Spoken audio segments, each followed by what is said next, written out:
മയക്കുമരുന്നടക്കമുള്ള രാസലഹരികൾക്കെതിരെയും digital mobile അഡിക്ഷനെതിരെയും ബോധവൽക്കരണം സംഘടിപ്പിച്ച് Thiruvananthapuram city police.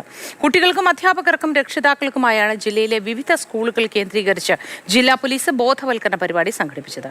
Kerala പോലീസിന്റെ സോഷ്യൽ പോലീസിംഗ് ഡിവിഷൻ തിരുവനന്തപുരം സിറ്റിയുടെ സ്കൂൾ പ്രൊട്ടക്ഷൻ ഗ്രൂപ്പിന്റെ ഫോർട്ട് സബ് ഡിവിഷന് കീഴിലുള്ള സ്കൂളുകൾക്ക് ഉള്ള ബോധവൽക്കരണ പരിപാടി SMV സ്കൂളിൽ വെച്ചാണ് നടത്തിയത്. Thampanoor SHO Sreekumar, Thiruvananthapuram city narcotic cell sub inspector Vaishakha, city cyber police station CPO Vipin, Nemom police station CRO Praveen Chandra Prathap, SMV school president Karnan തുടങ്ങിയവർ പരിപാടിയിൽ സംസാരിച്ചു.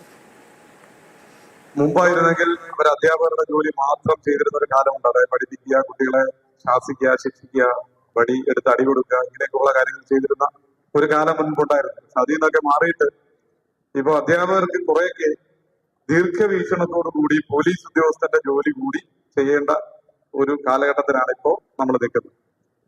കാര്യക്ഷമമായി പ്രവർത്തിക്കാനും വളരെ കുറച്ചൊരു പോലീസുകാരന്റെ ഒരു ബുദ്ധിയോടുകൂടി പ്രവർത്തിക്കാൻ തക്ക പ്രാവീണ്യമുള്ള ഉദ്യോഗസ്ഥരെയാണ് നമുക്ക് ഈ സ്കൂൾ പ്രൊട്ടക്ഷൻ ഗ്രൂപ്പിൽ ആവശ്യം.